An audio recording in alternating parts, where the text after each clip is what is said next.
Well, someone tried to fix this watch by pouring a whole can of 3-in-1 oil into it, and I didn't even realize it until it was too late. So let's get this thing opened up.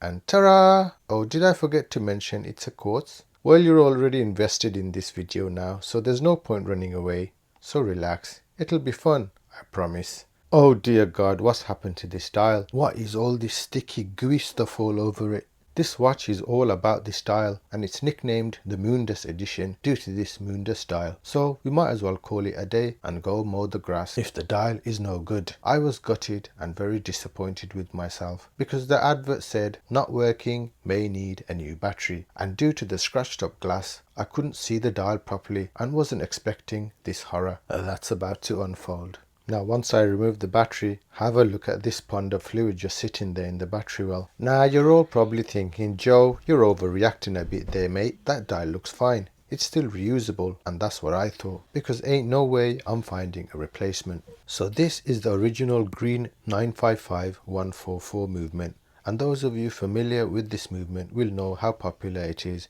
especially the blue upgraded version, and a lot of the time you might find these older 80s watches with the blue version because someone just decided to do a movement swap. But I was hoping to save and reuse this original movement until...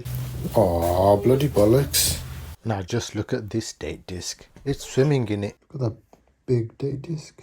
This thing got proper drowned. Ooh, that feels oily. That actually feels oily, not watery. What is going on there? That feels like oil. Oh, that smells like 3-in-1 oil. So even with this setback, I was still hopeful because I thought, well, at least it's not water. So I started to degrease the dial without even thinking about anything else. So before I do anything, I want to try and save this dial, not let it soak in whatever it is this thing is. Look at my cushion. So the more I clean this thing, the more oil seemed to seep out like freshly fried chicken. But I plodded along with hope in my heart, oblivious to the long-term effects this oil has had on this dial. This watch must have been at that place where they found 1,000 bottles of baby oil. It's supposed to be a Moondust dial. Looks like a oil dust dial. Oh, so you can see around the edges it's coming off.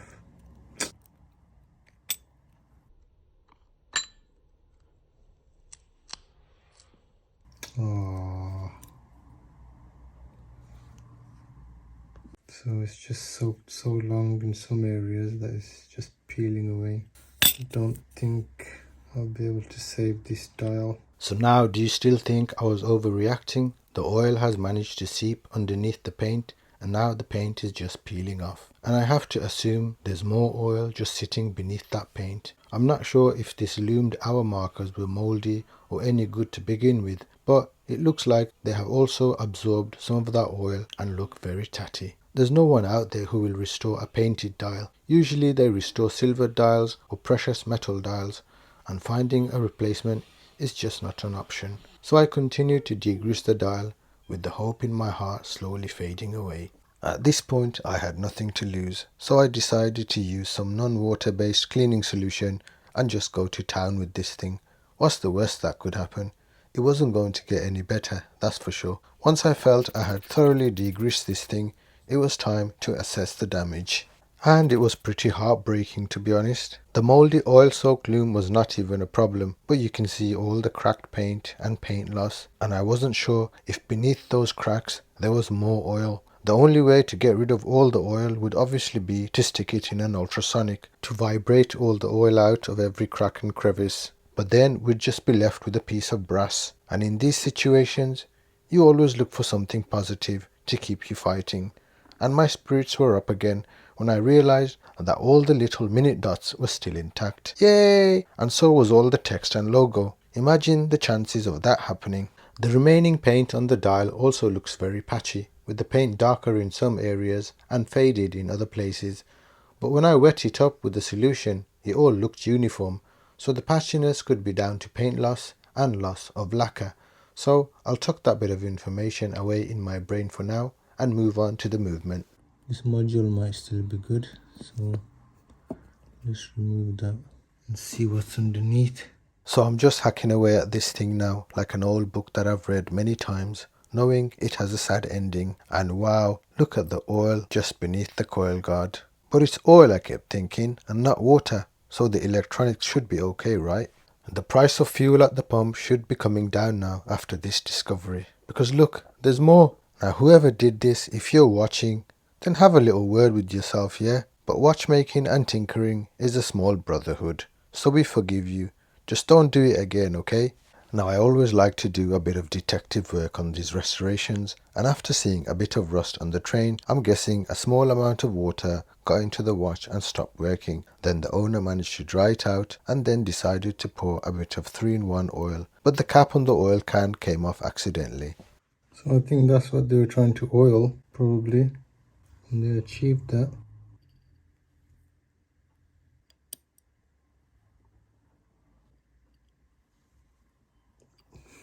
Oh my goodness. So you just saw the rust on the train wheels, and there is also a bit on the dial side, which is why I assumed there was some water involved at some stage. So now I'm on the dial side, and I remove the hour wheel, and good lord, look at the oil on the cannon pinion just staring at me. It looks like a fountain. Now I did leave this movement for several days in the open, so there is a lot of dust particles that have settled on it, but the oil hasn't gone anywhere, and the more I peeled away at this movement, the more oil and rust I could see. Some of the pools of oil were so large they had their own tidal cycles. See what I mean? Now this movement has a huge date disc and takes up a lot of surface area on the dial side. So let's spot this disc and see what's beneath it. But jokes aside, I was gutted to see the damage on the date disc, and the gold ones are not that common, so will be hard to replace. Something. What did you dress up as? I dressed up. Look at all that oil, man. So as expected, there was a river of oil beneath the disc, and some of you are probably shaking your head and wondering, why am I still continuing to disassemble this thing instead of chucking it in the bin? This intermediate date wheel seems to be fused together. Let's try and slide this one out, and then maybe we can lever that out from here now. Look at all that. Oh my word.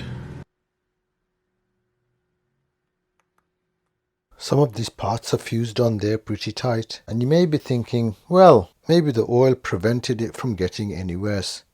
Yeah, but I don't think that sort of logic applies to this sort of movement. There are only a handful of parts and they all seem to have been affected. And you could do a movement swap for about 40 quid. So the oil hasn't done us any favours whatsoever. Because if it did rust beyond repair, then I wouldn't have been foolish enough to try and save it. And then 40 quid in exchange for saving hours of my life seems like a no-brainer. And it wouldn't even cost me 40 quid for a replacement movement, because you all know I have about 1,000 of these in stock. And although sometimes you may have no choice but to do a movement swap, we are in the business of making restoration and tutorial videos, so it wouldn't have been much of either of those two things if I just did a movement swap. It is strange to see all this sign of rust now, isn't it? So the water has just been trapped in this movement for God knows however long, just floating around on oil. So I've just finished removing the keyless work, and that's about it really. I did forget to remove the stator from the other side, so I'll do that now.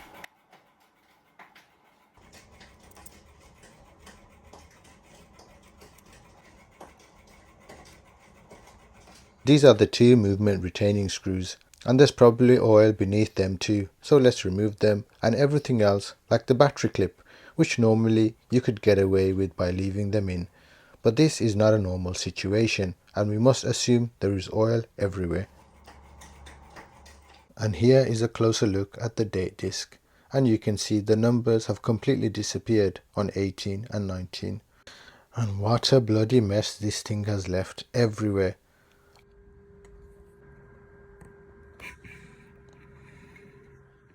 I'm just a little curious to see if this integrated coil is unbroken, and it is returning something, so that's a good sign. but I don't know if the rest of the module is any good.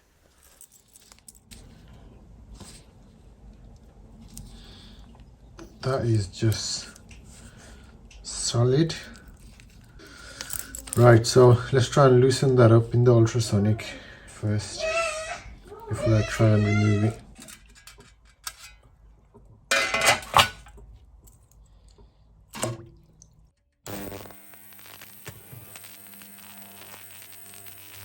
This thing still is not budging.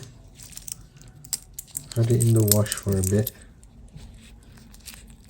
So let's remove the glass and help you out a little bit. Maybe some of that solution will penetrate through the gasket.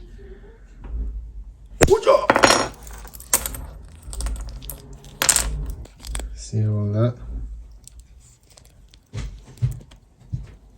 Oop, I think I just swallowed a little bit of sick that just came up in my mouth. So let's stick that back in the wash.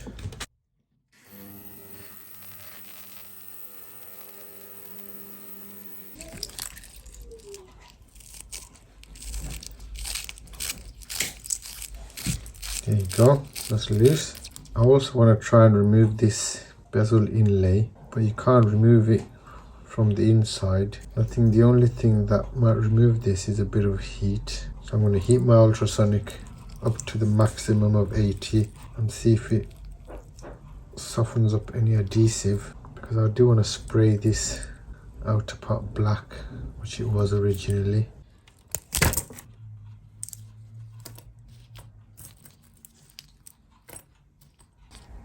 Can't find me bezel removal tool. Slowly, slowly,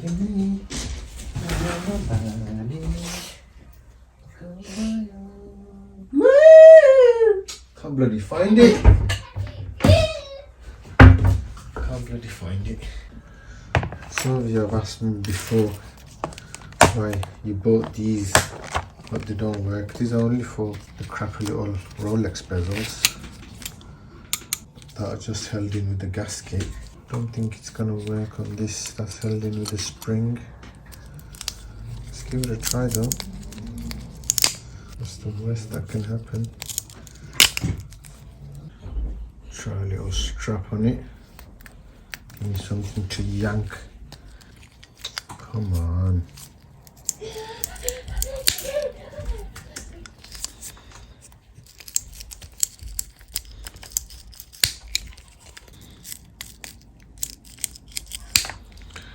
This ain't happening. This ain't happening.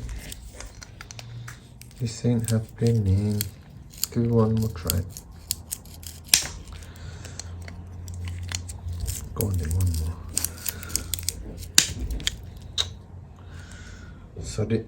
So that answers your question why that doesn't work, because that's only for crappy Rolex bezels with the gasket. Where are you, tool? Oh, tool. Don't be a fool and just show yourself. Oh, I don't know. Found it. So I did mention at the beginning that these bezels were a pain to remove. There's hardly any gap between the case and the bezel, and all the years of gunk that's got stuck underneath it just strengthens the retaining spring even more, like when straw is mixed with mud to make concrete, or something like that, you know what I mean. This thing ain't budging, is it? Come on.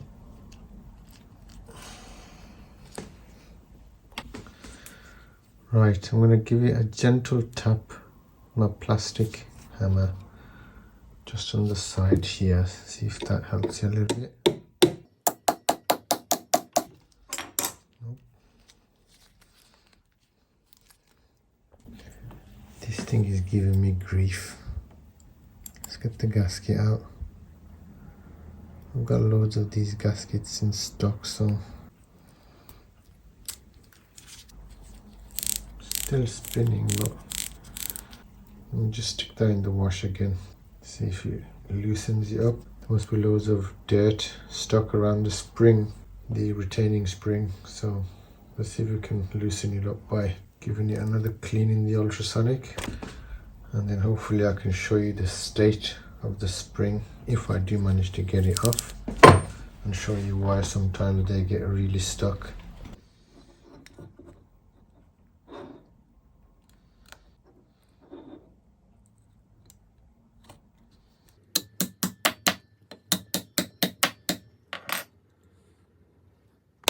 I think we're really close.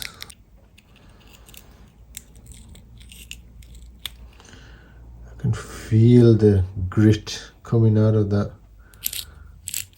Ugh. You can still see just how much dirt is coming out from underneath that bezel. Come on now.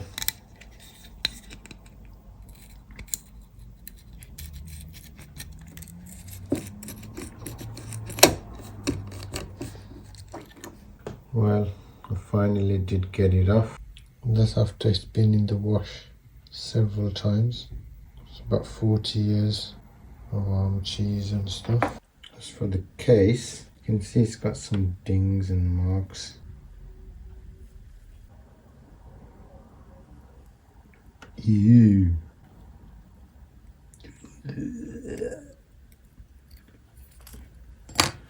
Now you can see it's got like a sandblasted finish.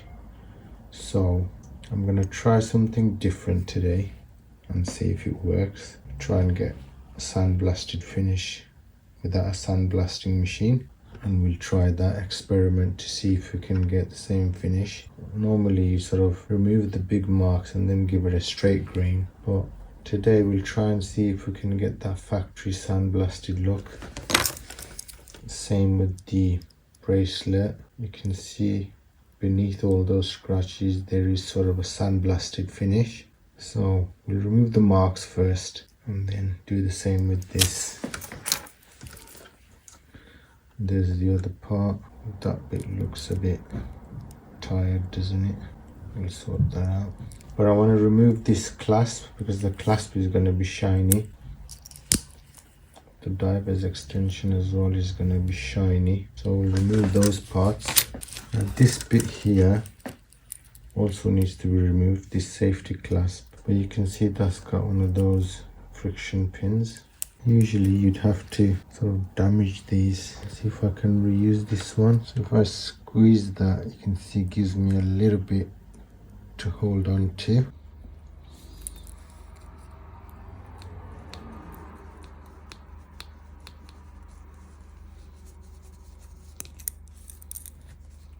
Come on, you little shit. Let's try the other side.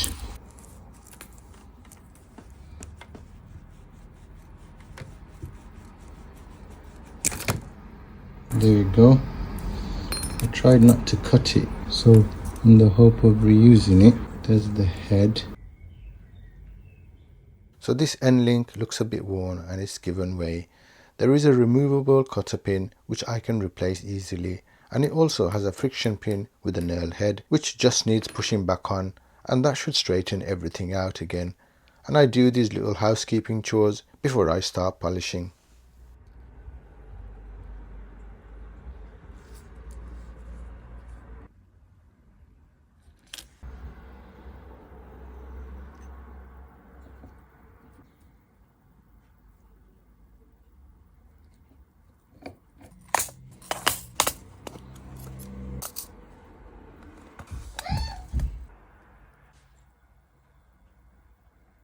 So it's all back on, and that looks much better, doesn't it? And now I'm just going to dismantle the rest of the bracelet, held in with various friction pins and spring bars, and then we can remove all the years of memories, DIY marks and genetic evidence in the form of dead skin and arm cheese by sticking it all in an ultrasonic bath.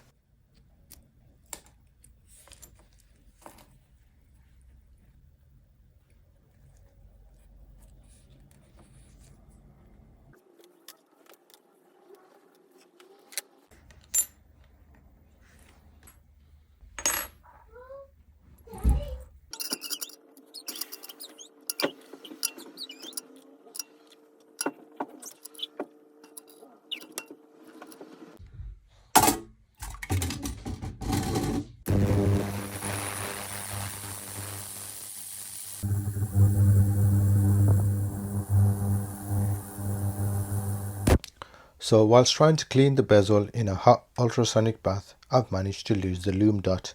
And although we eventually managed to get the bezel off the case, I wasn't able to free the aluminium insert, and the only other way to remove it would probably be to pry it out through the hole for the loom dot. You can see the remnants of the old black PVD plating on the outer and inner rim of the bezel, and I thought if I could remove the insert, I could try and repaint those areas in black, which would provide a nice contrasting border for that almost ghosted bezel. This is what it would have originally looked like. PVD plating setups cost hundreds of thousands of pounds in equipment, and I've researched doing it at home without any meaningful options. And out of all those Moondust editions I've previously owned and sold, I've never managed to own one with this PVD plating intact. So I thought I'll just spray it.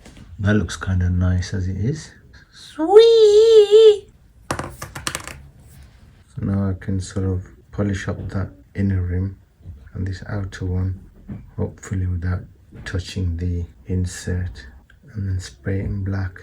Without being able to remove the insert, I decided to spray the whole bezel with some protective lacquer and then polish out the parts that I want to spray. I just wanted to see what this faded, ghosted bezel would look like surrounded by a fresh black trim, and then just keep it in my collection for a bit to see how long it lasts as I wear it around. I accepted the fact that it wouldn't be as durable as PVD plating, but I didn't really care, as it was just an experiment to satisfy my curiosity.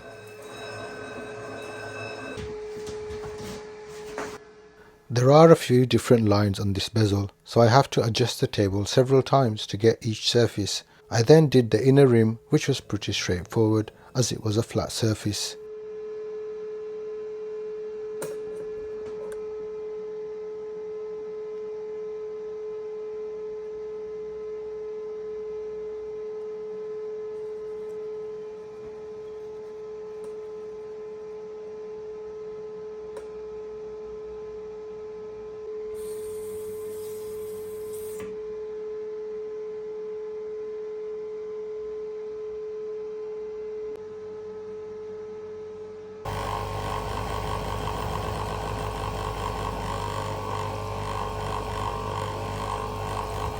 These little grooves or grips were a bit tricky. I wasn't fussed about getting rid of the old black paint, but I did need to remove the protective lacquer, otherwise my new paint would sit on the lacquer and then just wash away. And all this took a lot of time and effort, and I was losing a bit of patience with myself as I kept telling myself not to take this approach without removing the insert. But my playful side assured my stricter side that if it doesn't work, at least you've lapped the rims of the bezel, which you would have had to do anyway. That's why I went purple after the black. I also decided not to prime it first. Don't ask me why, I just did. Yeah, you saved it. You saved it. And now I've warmed up my ultrasonic bath to wash away all the lacquer. And here you can see it going in. Ooh, what's going to be the result? I can't wait. Can you?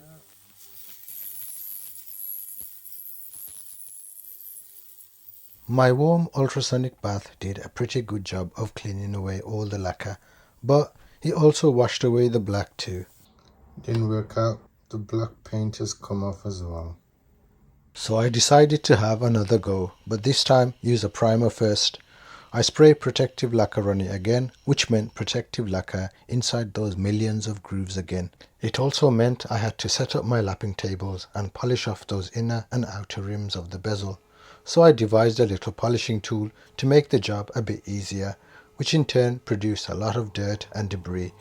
And at the end I realized that to get a good surface to prime on, it would have to be free from all the dust and dirt, and the only way to do that would be to manually clean it or stick it in the ultrasonic, which would just remove the lacquer again. So it just felt like the wrong approach from the start, and I decided to call it a day. But I'm not done with experimenting, so let's move on to the case and bracelet.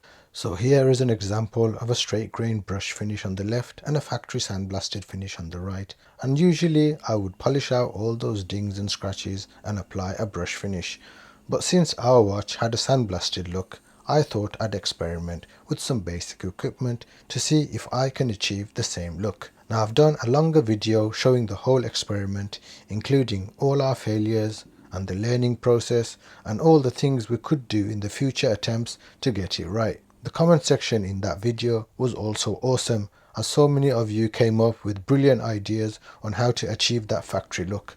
So I strongly recommend you go and watch that video. Otherwise you'll be scratching your head at the final result, and I'll get an earful in the comment section saying, Joe, how come in this episode your case and bracelet work look like shit? So I'm just preparing the case and bracelet by removing all the dings and scratches, and the basic idea was to use a rock tumbler with some abrasive media as an alternative to a bulky sandblasting setup, which I don't have.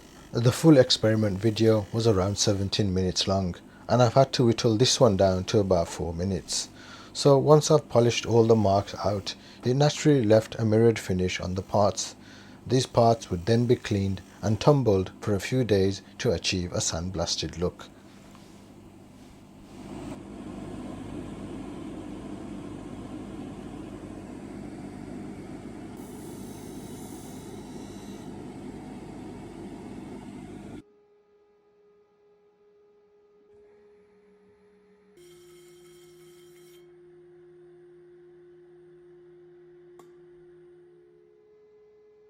Managed to remove most of the big marks, and as a result it's all been sort of mirror polished. It's not the intention, it's just the byproduct. These are the bracelets, there's the clasp. You can see I've managed to preserve the logo by taping around and doing all sorts. There's the case back as well. I managed to get that little scratch out without sort of damaging the text, but still got a little bit there. So this is my tiny little compact rock tumbler, and the different media I had at my disposal was some steel shots, some sand, some walnut shells and some silicon carbide. We tried the various media and also received some valuable advice from a company who sell this stuff, and they advised us that a vibrating tumbler with ceramic beads would have been a better option.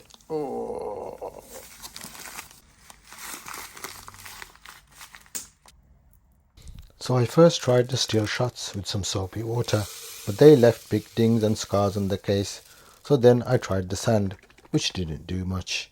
I then left the parts in with the silicon carbide for about 3 days and finally got a half decent result.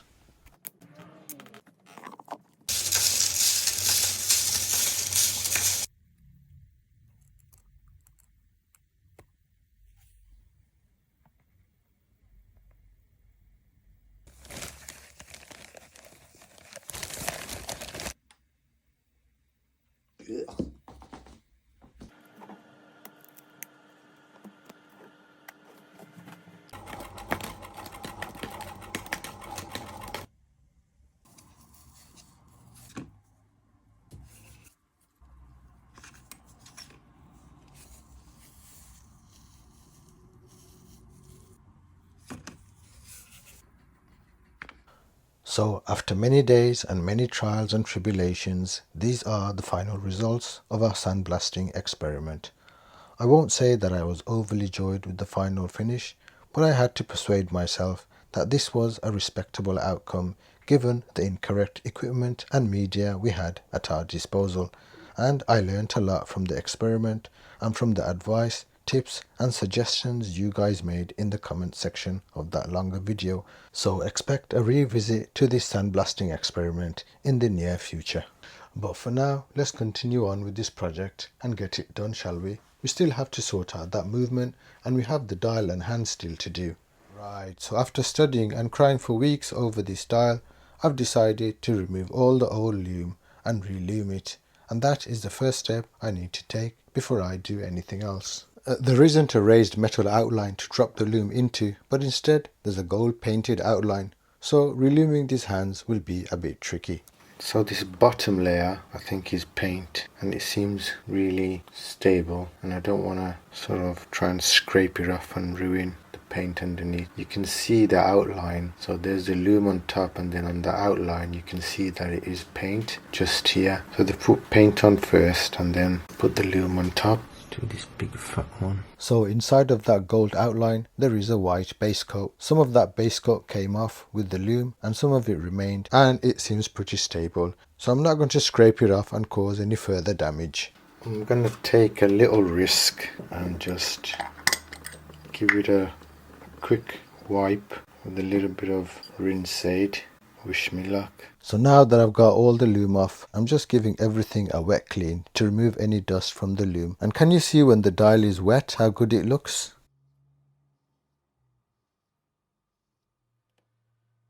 And I think we survived. Let's just quickly blow that. So hopefully that's gotten rid of any dust particles from the old loom. Looks like a bit of a mess at the moment, doesn't it? And amazingly, you can see all those little minute dots have survived in between all that paint loss. All the text and everything has survived, so there's hope for this style still. Got some beige on loom here, which is pretty old. Should replace it really, but give it a little stir and charge everything up.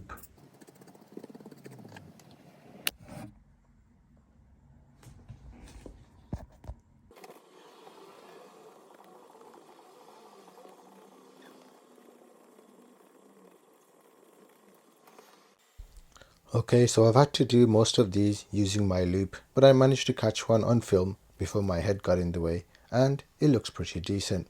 But there's a long way to go before we can even consider using this style, and secretly I was hoping that a donor watch would come along with a good dial, but it never did. So in the end I said to myself, this is a painted dial, so let's just paint the bloody thing.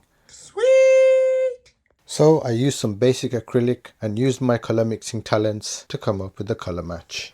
I tried a few spots with various recipes, and when I mixed something close, I did the whole thing and I was quite pleased for the first time in this whole project.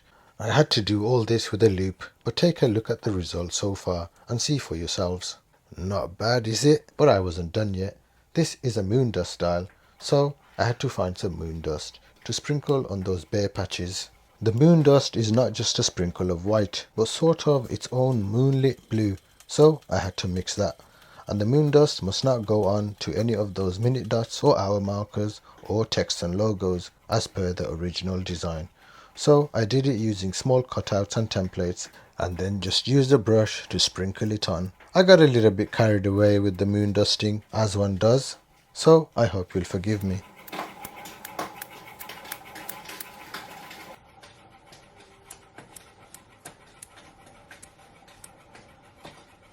So now check it out. I didn't think we'd even get to this point when I first started with this dial, but now I know all I have to do is give this dial a nice coating of lacquer and it will be solid. The paint that I use seems to have pulled and flattened out all those cracks like an adhesive, and the final coat of lacquer has just solidified everything in place, and I'm absolutely chuffed with this dial now, and it looks better in real life than it does on film. So while I've got all the loom kit out, I might as well do these hands. These hands are gold plated, so I can just toss them in the wash and that should remove all the old loom.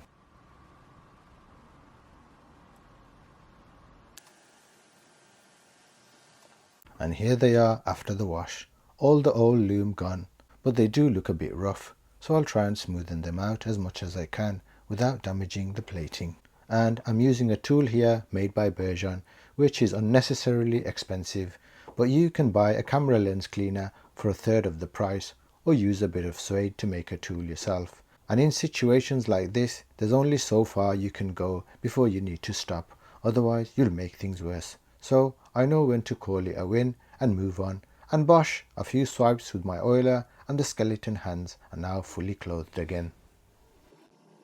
Okay, so let's try and salvage this original movement. I have loads of parts for these movements and can easily just go for a movement swap. But after inspection, the only part I need to replace is this center seconds wheel, and you can see how shorter it is than the replacement. And I hadn't realized yet that the tip had broken off inside the seconds hand. I didn't even realize it when I was looming the hands. Now some of you may have just fallen off your chair and think what I'm doing here seems a bit idiotic. to drench this whole module in liquid, but it's non-water based, and how else am I to get rid of all that oil that probably also got into the coil? And I really have nothing to lose here, and if it still works after all this, then you all owe me a like, a share and a subscription to the channel. So I gently cleaned the module, being extra careful not to rip the connections of the coil to the board, and after all that it still felt sticky, so I even decided to stick my whole dish with the solution into the ultrasonic, being very careful not to get any water from my ultrasonic into my solution.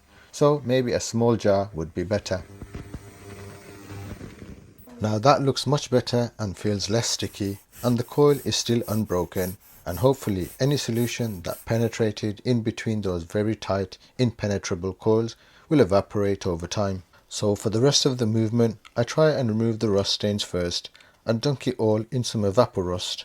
I also want to remove all that oil using some cleaning solution in my dish before I stick it into the machine, as I don't want all that grease contaminating my solutions. Now those of you who have managed to get back in your chairs are probably now shaking your heads and screaming at me to just replace these parts with parts from my huge stash. But I'm trying to prepare you guys for Armageddon. What if the whole world is plunged back into the Stone Ages? The Swatch Group is no more, there was no more electric or power plants and no more manufacturing machines.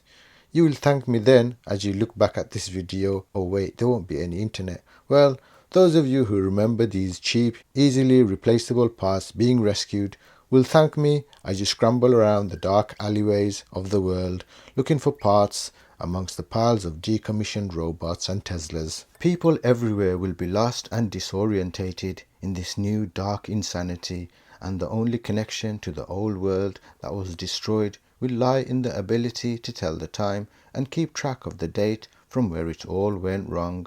Being able to tell the time will become a prized luxury and an instrument of power for those who have it against those who don't. It's the only thing that will anchor humanity in a sense of some normality and provide those who secretly guard this ability of knowing the time to separate themselves from the savages who can't.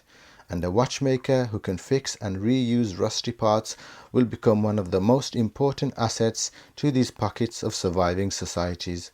And I shall be known as Immortum Joe, and the world will be... Dude, where are you going with all this, man? You're scaring the kids. I'm just trying to justify all the time I wasted cleaning these parts with some doomsday apocalyptic moral of the story thingy. You know, anyway, all the parts have been cleaned and I'm hoping I managed to get rid of as much oil as possible, and now it can go in the cleaning machine. In my previous video, I did fully restore an Amiga without using any machines whatsoever, so check that out if you're now trying to prepare yourself for my doomsday scenario. So the only thing that didn't go into the cleaning machine with the rest of the parts is this magnetic step rotor, and here I am cleaning it separately. Now when I first saw the damage on this gold date disc, I knew it would be hard to replace, as the gold discs were quite rare on these movements. I looked through all my spare discs and had a quick sift through all the spare movements that I have and was unable to find a gold one, so I'll have to use a different colour. I have plenty of the white ones and also found a grey one and a black one, and here is how they would look. Now the white one looks okay, generic, normal. The grey one was a no-no, but the black one with the white numerals looks proper stealth and very Moon Knighty. Right, so the parts are fresh out of the machine and still warm, and the main plate looks clean, doesn't it? But as the movement cooled down and I started assembling the parts, the full moon had some werewolf transformational effects to it. I also had to do some further cleaning to some of the parts as there was still some rust stains on them. Just replace the parts, bro. So now just watch the main plate change slowly from bad to absolute chaos, and I thought nothing of it at first and passed it off as stains caused by the evaporust, which does tend to happen.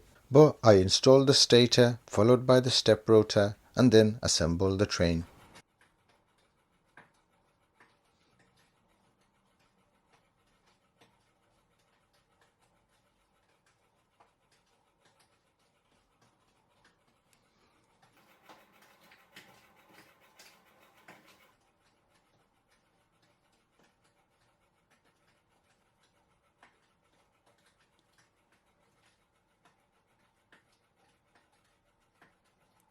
Why does this thing look like doo-doo? These stains are really annoying me, so I gave them a little rub and it does seem to be coming off. So I'm going to dismantle this thing again and clean this thing again. So here you can see the only place that is actual wear from the battery acid is in the center of the battery well. Everything else is just some sort of chemical reaction or the heater in my machine that has caused a thin layer of that oil to congeal on this main plate. That's how much oil there was, and I spent hours manually cleaning all the little holes and grooves and templates. And you're all probably screaming at me, dude, you have thousands of these parts, so just use them. And at this point, you're all probably thinking either Joe is trying to remove Greta Thunberg as the new face of all things eco and recycling, or he's stubborn as a mule. I wouldn't still be married for over 20 years plus, happily or otherwise. If I was stubborn, I would be uncompromising. But I suppose if I wasn't stubborn, I wouldn't punish myself by being married for 20 plus years, happily or otherwise. But I think I finally managed to get this thing nice and clean. That looks much better, doesn't it? That is obviously still from the battery acid, and that's actually wear, but everything else was just some sort of like a chip pan stain. All that oil just jellified on the surface. Looks much better. So I spent some more time cleaning some of the other parts in a similar manner to the main plate, and I've picked up where I left it in the assembly sequence and won't show you the train assembly again. I just install the battery clip and then I can go onto the other side. So here I'm greasing up the stem and I install the stem and clutch together. You can use D5 or HP 1300 on the stem here instead of the blue grease.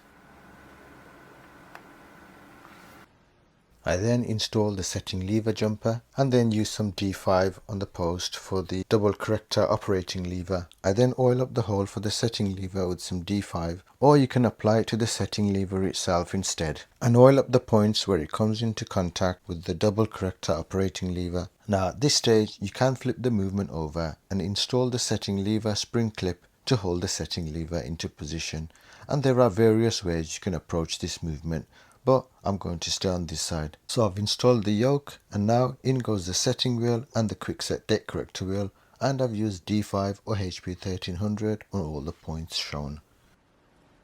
Now if you remember, this cannon pinion had some serious rust stains on it, so I'm just going to cake this thing in grease and work it underneath the driver wheel so there's no frictional issues that may have been caused from any previous ailments. I used some D5 on the center post for the cannon pinion, and yes, my overzealous approach with the grease has left some grease on the driver wheel. Actually, I left it there on purpose to annoy you. Then I installed the minute wheel and the minute bridge, and again D5 on the minute wheel post. The minute wheel bridge also acts as a keyless cover here and holds everything in the keyless together. So with that in mind, I go onto the other side and secure the setting lever with this clip. And again, you don't have to do it in this order, and there is a technical sheet which you can follow. So I'll add that sheet onto my website joesblogs.com and link it to this video so you can all follow along. Got a little bit of grease there. I did clean that bit of grease for you all. And don't forget to oil both sides of the train wheels, and all the oiling points and the types of oils are on the technical sheet. So it's worthwhile checking that out and printing a copy before the lights go out, because if you are a tinkerer, then there's no doubt that you'll come across this movement or its variants at some point in your tinkering journey.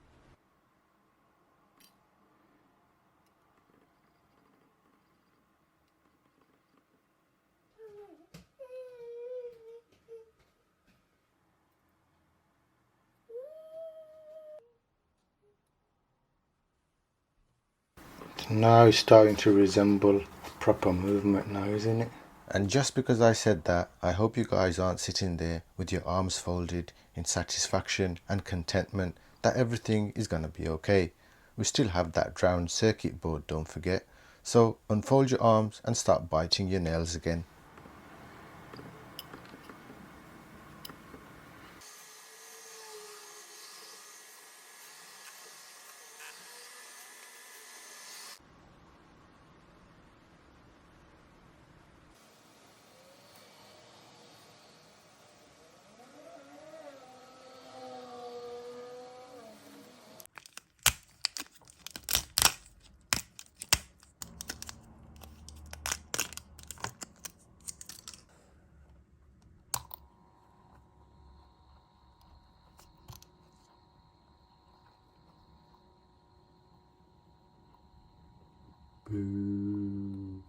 So there doesn't seem to be much happening, and I can see some of the traces on the board have corroded off.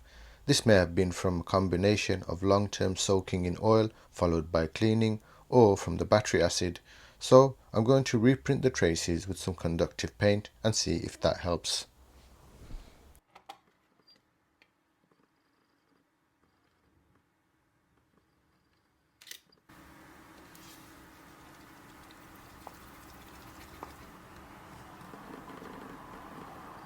So I have used this stuff before with success on other electronic boards. The liquid polymer carries fine flakes of silver, and as the solvent evaporates, it helps the silver to bond, leaving a conductive layer of silver. So I'll show you a small clip of me trying to do this without making a mess. Then I'll have to get down close with my loupe. Right, so now let's check it out. It's dried.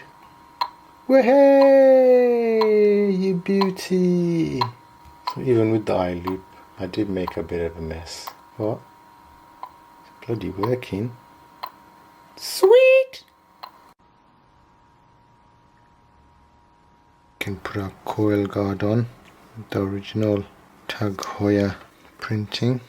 If you bought a generic one movement to replace, then you could sort of reinstall this original guard. So, are you proud of your boy? All we replaced was two parts, a center seconds wheel and of course that date disc. And in doing so, we managed to save as much of the old movement as possible, including the original green module. I'm sure if I have a good look through all my parts, I'll find the gold date disc. But for now, the black one looks awesome with that dial. So let's have a like and a follow, shall we? Ooh, that washer looks a bit manky, so let's give it a little scrub.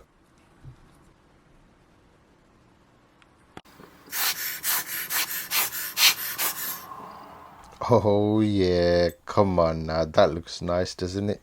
Okay, so for a quartz watch, this is what I do when fitting the hands. It's best to remove the battery so the time doesn't continue to advance and mess up your 12 o'clock date changeover position. People may just use the hacking feature with the crown in the hand setting position, but any accidental contact with the crown when fitting your hands will also advance the hour and minute wheels away from the accurate 12 o'clock position. So the hacking method with the battery in is not always a good idea. So once you found the date changeover position, push the crown fully back in. And here you can see that rusty broken seconds hand post that broke off. So I sharpen an old oiler and remove it.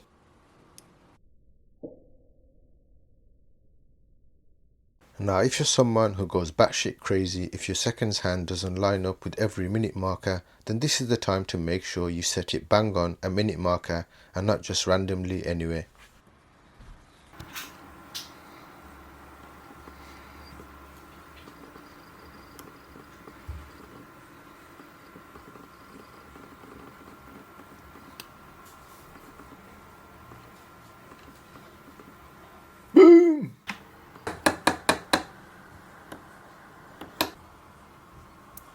So that was pretty close on the date changeover, and the seconds hand lines up with every minute marker. So that is a good result. Now I'm just making a bezel pearl with some loom mixed with clear lacquer. I build it up above the bezel because it will slowly sink. Now for the crystal. You could replace this with a piece of sapphire, but the original on this model was mineral. It's a weird thickness of 2.2 millimeters, so that's a bit of a random size. So I can either use 2mm or 2.5mm, which are more standardized thicknesses, and I have them in stock. So I've gone for the 2.5, which is slightly thicker than the original 2.2, but it's better to have it over than under in this case, so it doesn't sit below the bezel. Now if you haven't watched the separate sandblasting video, then you won't know how much of a beating the original gasket took. It still looks reusable though, but I have some Tag Heuer gaskets in stock, so I'll replace it. Now this is sort of a sports watch, so let's grease up all the O-rings and the seals and check it for water resistance.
This thing is tight as a duck sauce.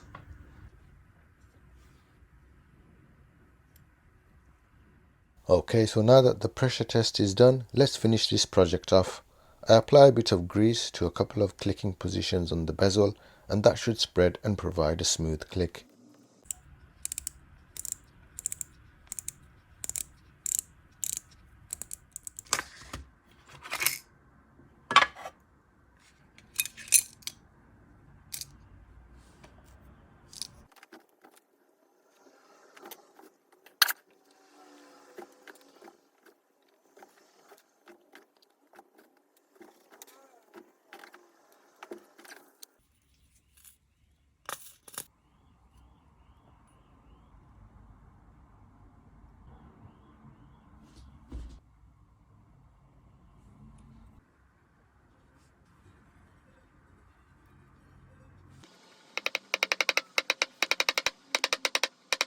Now this is the movement retaining ring, and it's made from plastic and has a crack. It will still carry out its function as it is, but there's no shame in using a bit of super glue here.